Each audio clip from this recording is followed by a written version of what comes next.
इसमें हम ये संकेत कर रहे हैं हम सत्य। जब हम सत्य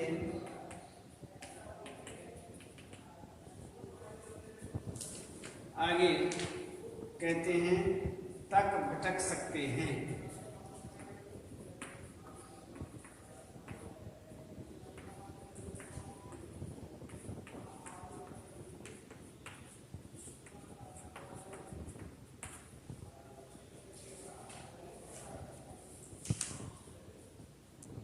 कभी दिखता है सत्य।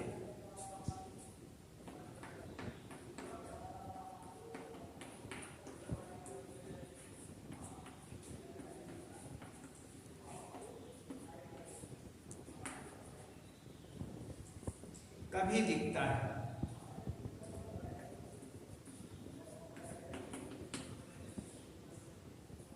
वे नहीं ठिकरते।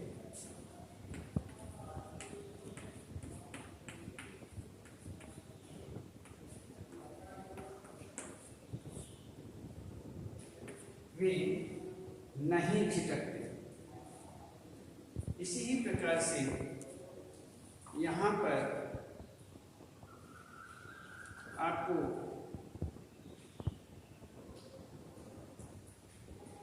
अब हम बताते हैं तीसरा, यदि हम किसी तरह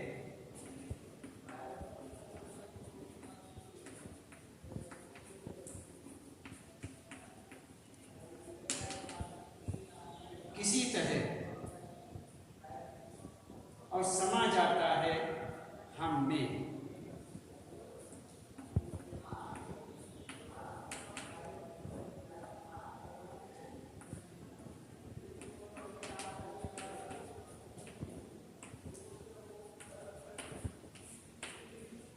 समा जाता है हम में।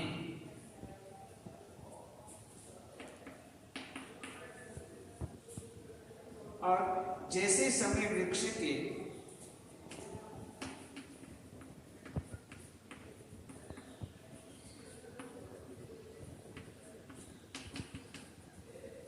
समीप वृक्ष के होता हुआ आगे बढ़ गया।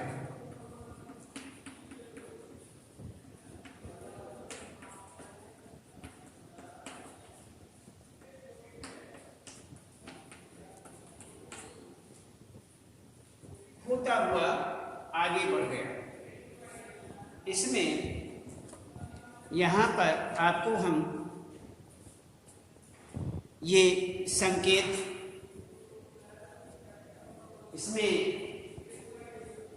संदर्भ,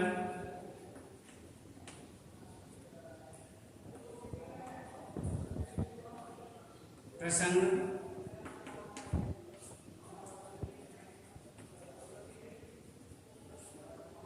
व्याख्या,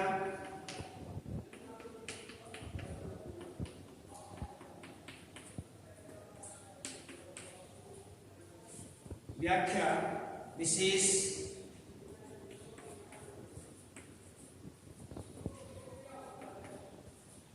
विशेष, और इस प्रकार से यहाँ पर आपको अब ये देखते हैं कि सबसे पहले हमने यहाँ संकेत किया और संकेत में जब हम सत्य डॉट डॉट डॉट डॉट दूर तक भटक सकते हैं। दूसरा, कभी दिखता है सत्य डॉट डॉट, वे नहीं छिटकते। आगे कहते हैं यदि हम किसी तरह, तीसरा, यदि हम किसी तरह डॉट डॉट डॉट डॉट समा जाता है हम में। चौथा, जैसे शमी वृक्ष डॉट डॉट डॉट होता हुआ आगे बढ़ गया। तो इसी प्रकार से यहाँ हमने ये संकेत दिए हैं। इन संकेतों के आधार पर ही हम ये व्याख्या देखेंगे। तो संदर्भ, संदर्भ के अंतर्गत आपको जो हमने संदर्भ पहले बताया था उसी ही प्रकार से यहाँ पर संदर्भ है कि यह काव्यांश जो है, यह काव्यांश हमारी पाठ्य पुस्तक अंतरा भाग 2 के एक कम सत्य, ये 2 शीर्षक दिए गए हैं। इनमें से ये जो आपके सामने संकेत लिखे हुए हैं सत्य से हैं। तो पाठ्य पुस्तक सत्य नामक पाठ से लिया गया है और इसके कवि विष्णु खरे जी हैं। अब इसमें हम प्रसंग देखते हैं। प्रसंग के अंतर्गत सबसे पहला जो प्रसंग हमने आपको बताया था, सत्य मनुष्य जीवन का सबसे बड़ा संबल है, लेकिन वह मानव जीवन से दूर जा रहा है। कवि ने इस कविता में विदुर तथा युधिष्ठिर के माध्यम से इसे दिखाने का प्रयास किया है। तो इस प्रकार से यहाँ पर ये हम आपको बता रहे थे कि इसमें आपको ये बता रहे थे कि कभी दिखता है सत्य तो वे नहीं दूर तक भटक सकते हैं, कभी दिखता है सत्य वे नहीं ठिठकते। तो इसी प्रकार से यहाँ पर हमने आपको कल जो है ये पहला संकेत आपको बताया था कि इस प्रकार से जंगल की ओर चले जाते हैं और जंगल की ओर युधिष्ठिर रोकना चाहते थे, लेकिन वे नहीं रोक पाते। सत्य हैं, विदुर सत्य के प्रतीक हैं, सत्य को सभी पाना चाहते, लेकिन सत्य सबसे दूर चला जाता है। सत्य ये जानना चाहता है कि लोग उसके पीछे कितनी दूर तक भटक सकते हैं। सत्य को पाना बड़ा ही कठिन है।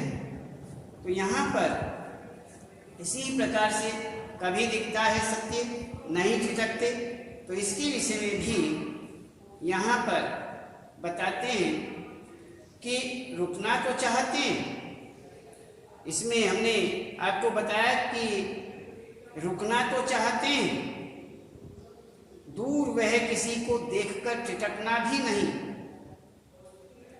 सत्य का मान न होने के कारण वह उपेक्षित होकर हमसे दूर चला गया।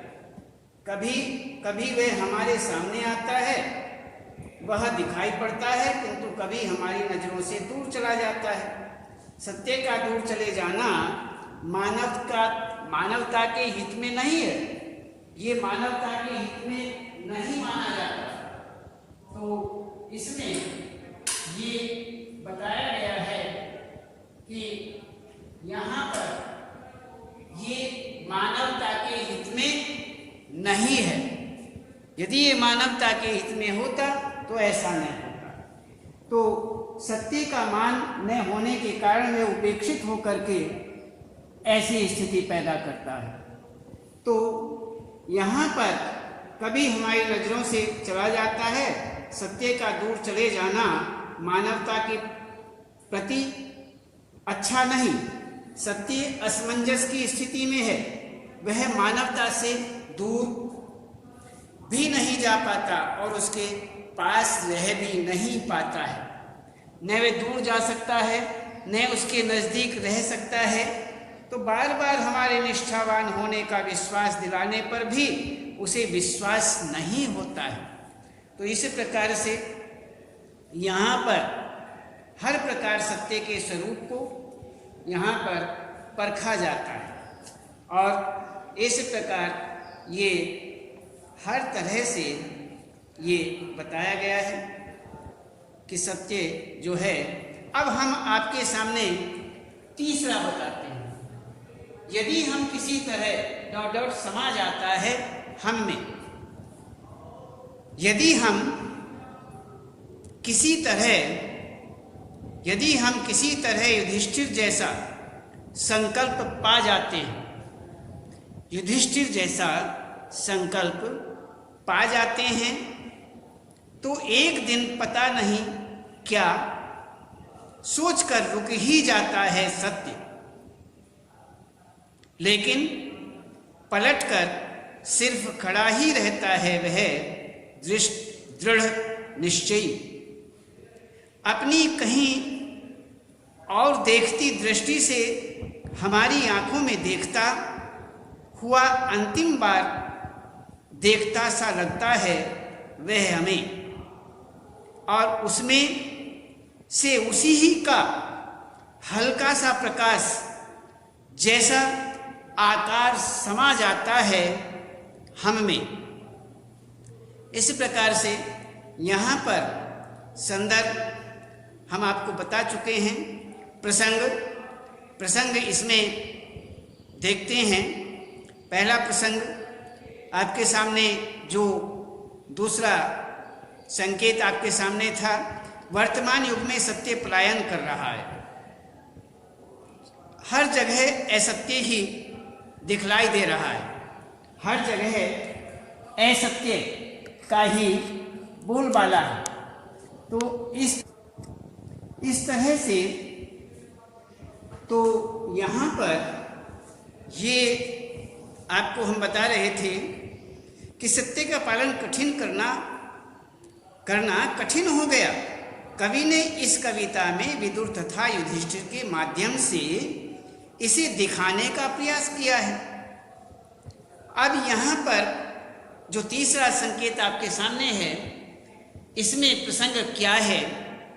इस अंश में कवि युधिष्ठिर के संकल्प के माध्यम से, युधिष्ठिर ने जो संकल्प किया है उसके माध्यम से सत्य के प्रति व्यक्ति की निष्ठा को दर्शाना चाहता है। व्यक्ति की जो निष्ठा है उसको दर्शाना चाहता है। तो इसमें कवि कहते हैं कि यदि हम किसी तरह युधिष्ठिर जैसा संकल्प पा जाते हैं तो एक दिन पता नहीं क्या सोचकर रुक ही जाता है सत्य।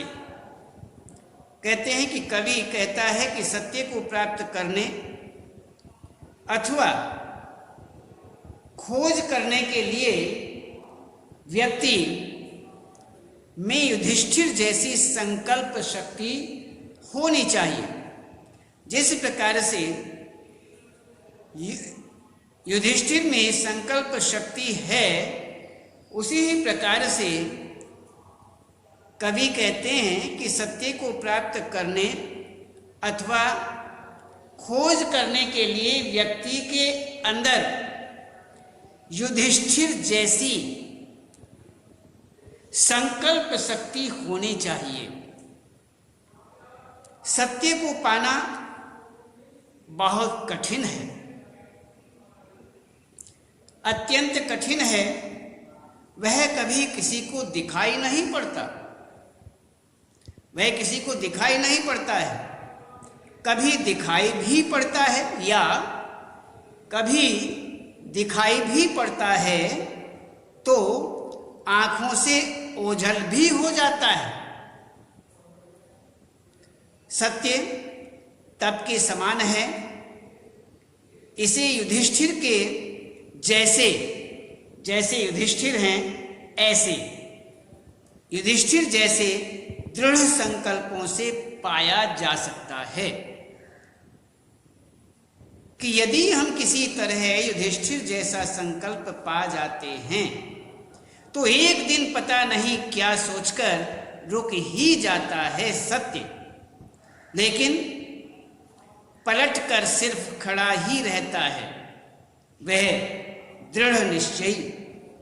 यदि किसी के मन में सत्य को पाने का संकल्प हो, सत्य को पाने का किसी के मन में यदि संकल्प पैदा हो जाए तो उसके संकल्प को देखकर सत्य रुक ही जाता है।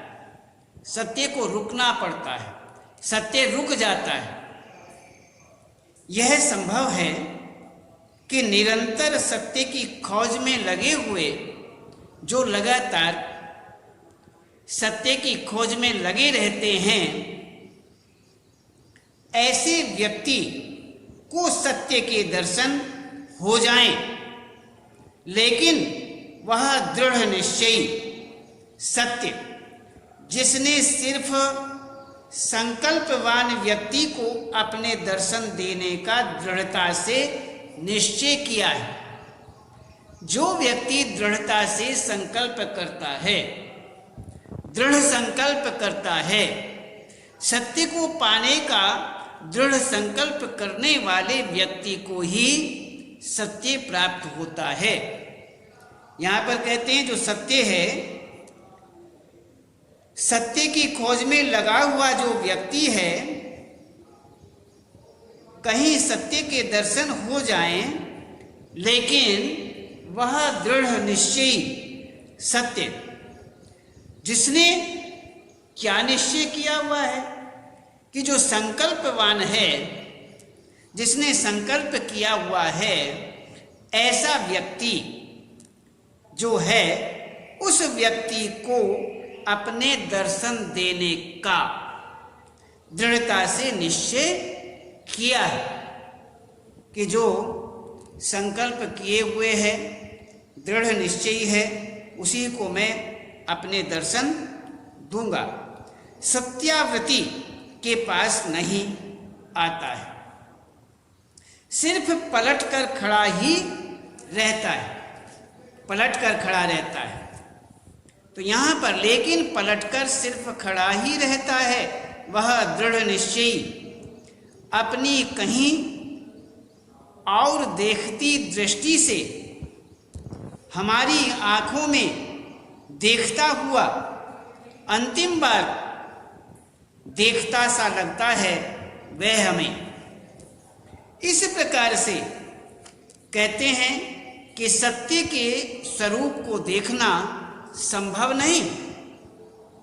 सत्य का जो रूप है उसे देखना संभव नहीं है, क्योंकि वह भयंकर होता है, इसलिए वह पलटकर खड़ा रहता है एवं अपनी कहीं और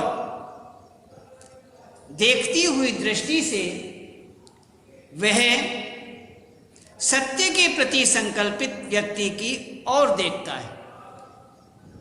वह जिसने सत्य को प्राप्त करने का संकल्प लिया हुआ है, दृढ़ संकल्प किया हुआ है, वह सत्य उसी ही सत्य के प्रति संकल्पित व्यक्ति की ओर देखता है।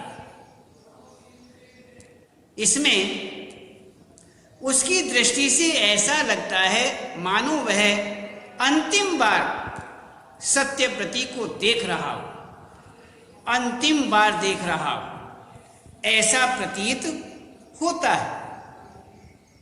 अपनी कहीं और देखती दृष्टि से हमारी आंखों में देखता हुआ अंतिम बार देखता सा लगता है वह हमें, और उसमें से उसी का हल्का सा प्रकाश जैसा आकार समा जाता है हम में। कहते हैं कि इसमें उसके इस प्रकार देखे जाने से, जब सत्य इस प्रकार से देखता है, अर्थात उसके ऐसा देखे जाने से, इस प्रकार देखे जाने से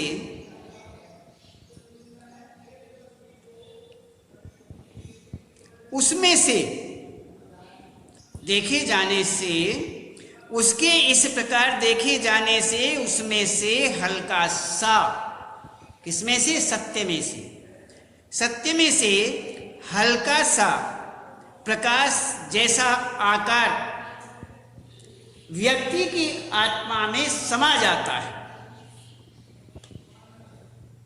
सत्य के एक बार देख लेने मात्र से व्यक्ति में एक नवीन ऊर्जा का संचार होता है।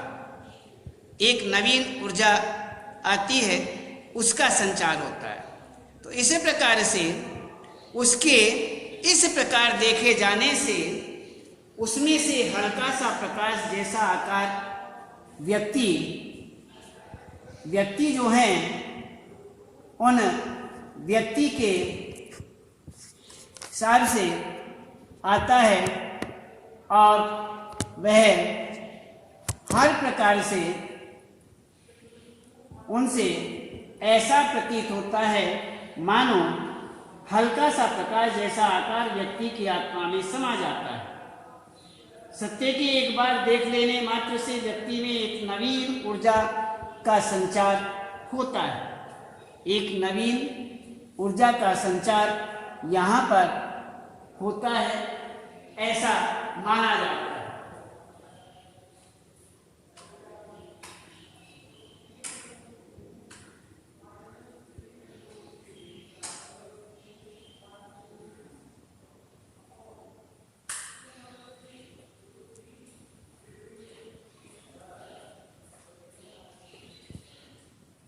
तो इसमें ऐसा कहते हैं। तो यहां पर हम देखते हैं, अब ये तो हुआ इसकी व्याख्या। अब विशेष देखते हैं। सत्य की खोज के लिए युधिष्ठिर, सत्य की खोज में युधिष्ठिर जैसा अन्वेषी होना आवश्यक है, खोजी होना। जैसे युधिष्ठिर खोजी हैं, अन्वेषी हैं, ऐसे ही होना अनिवार्य है। आगे कहते हैं, विदुर का तेज युधिष्ठिर में समाने के बाद विदुर का शरीर निर्जीव हो गया था। कहते हैं कि जो विदुर हैं, जब युधिष्ठिर जी के शरीर में उनका जो प्रकाश है, उनका तेज है, चला गया, तो उसके बाद विदुर का शरीर निर्जीव हो गया था। तीसरा कहते हैं, सत्य एवं सत्यवादी एकाकार हो जाते हैं। जो सत्य होता है और सत्यवादी होते हैं वो एक हो जाते हैं, एकाकार हो जाते हैं, एकाकार स्थिति में आ जाते हैं, अर्थात दोनों एक हो जाते हैं। चौथा, खड़ी बोली में सहज अभिव्यक्ति है। पांचवा, विचार प्रधान कविता है। छठा, सत्य से एक बार साक्षात्कार हो जाने के बाद सत्य का पृथक अस्तित्व नहीं रह जाता है। कहते हैं, जब सत्य से एक बार आपका साक्षात्कार हो जाता है, अर्थात प्रत्यक्ष हो जाता है, आप आमने सामने हो जाते हैं, तो सत्य का अलग से कोई अस्तित्व नहीं रहता है।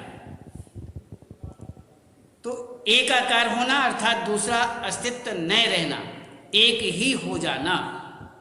तो इसी प्रकार से यहाँ पर ये विशेष हुआ। अब हम यहाँ पर देखते हैं कि यदि हम, ये हुआ जैसे शमी वृक्ष, इसके विषय में देखते हैं। जैसे शमी वृक्ष के तने से टिककर न पहचानने में पहचानते हुए विदुर ने धर्मराज को निर्निमेष देखा था अंतिम बार,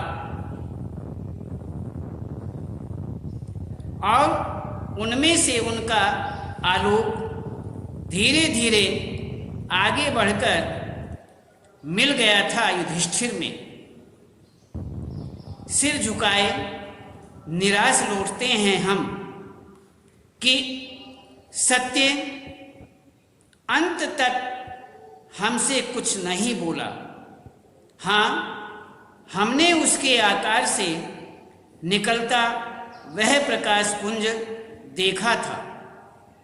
हम तक आता हुआ वह हम में विलीन हुआ या हमसे होता हुआ आगे बढ़ गया। इस प्रकार से यहाँ पर ये आपका हुआ चौथा संकेत। इसमें हमने आपको संदर्भ, वही संदर्भ जो कातों है, जो हमने संदर्भ आपको पहले बताया वही संदर्भ, और इसके बाद प्रसंग। इस काव्यांश में कवि विदुर के तेज का युधिष्ठिर में समाये जाने का वर्णन कर रहा है कि युधिष्ठिर के अंदर विदुर का जो तेज है वो समा गया। समाये जाने का यहाँ पर विशेष रूप से वर्णन किया गया है। तो ये देखते हैं कि जैसे शमी वृक्ष, एक शमी वृक्ष होता है, उस शमी वृक्ष के अंदर अग्नि होती है। यदि हम शमी वृक्ष की लकड़ियों को लेकर के आपस में ऐसा बताते हैं कि यदि आपस में उसे घिसें तो उससे अग्नि प्रज्वलित हो जाती है, अग्नि जल जाती है। तो अग्नि का समावेश शमी वृक्ष के अंदर बताया गया है। इसलिए यहाँ पर शमी वृक्ष का उदाहरण देते हैं। जैसे शमी वृक्ष के तने से टिककर न पहचानने में पहचानते हुए विदुर ने धर्मराज को निर्निमेष देखा था अंतिम बार। कहते हैं कि महाभारत के प्रसंग के अनुसार, जब महाभारत हुआ उस प्रसंग के अनुसार युधिष्ठिर ने विदुर को शमी वृक्ष के तले से टिका देखा था, अर्थात शमी वृक्ष के नीचे उसका सहारा लिए हुए टिके हुए विदुर को उन्होंने देखा था। तो ऐसा बताते हैं। तो इसमें शमी वृक्ष के तने से टिक कर खड़े हुए, अर्थात शमी वृक्ष का जो तना था उसके सहारे, उससे लगे हुए, उससे टिके हुए जो विदुर थे, उन्होंने न जानने का बहाना करते हुए, न जानने का बहाना करते हुए भी उन्हें पहचाना तथा उन्होंने युधिष्ठिर को बिना पलक झपकाए हुए अंतिम बार देखा। उन्होंने ऐसा बहाना करते हुए जैसे अनदेखा करते हैं, अनदेखा करते हुए भी, अर्थात न पहचानने का बहाना करते हुए भी उन्हें पहचाना तथा उन्होंने युधिष्ठिर को बिना पलक झपकाए हुए अंतिम बार देखा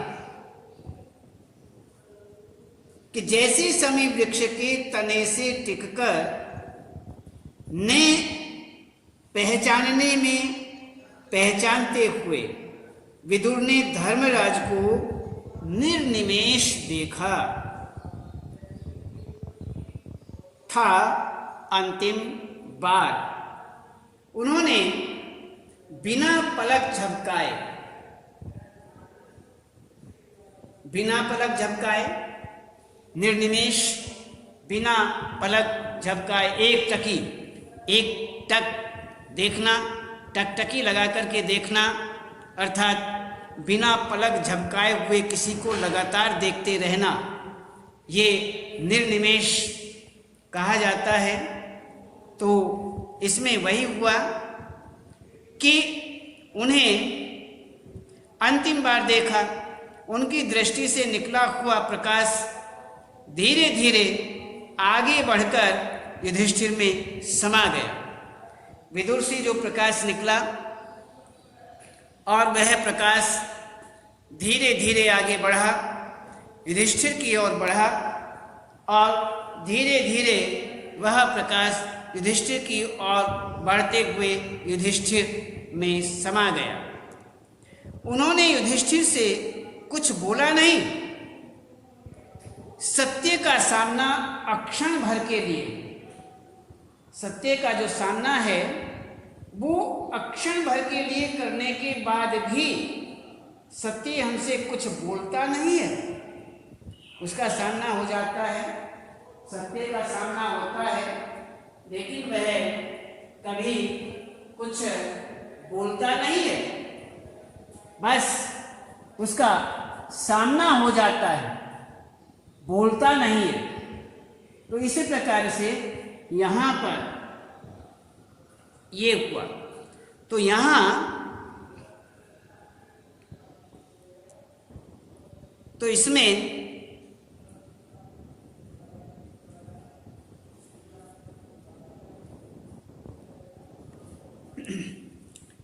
अक्षण भर के लिए करने के बाद भी सत्य हमसे कुछ बोलता नहीं, वह सिर्फ हमारी ओर देखता है, इससे निराशा होती है। इसी प्रकार जब कभी सत्य हमारे आसपास होता है तो हमारे शरीर में भी वह आलोक की तरह समा जाता है, किंतु कभी कभी सच हमारे पास ठहरता नहीं, बस पास से निकल जाता है।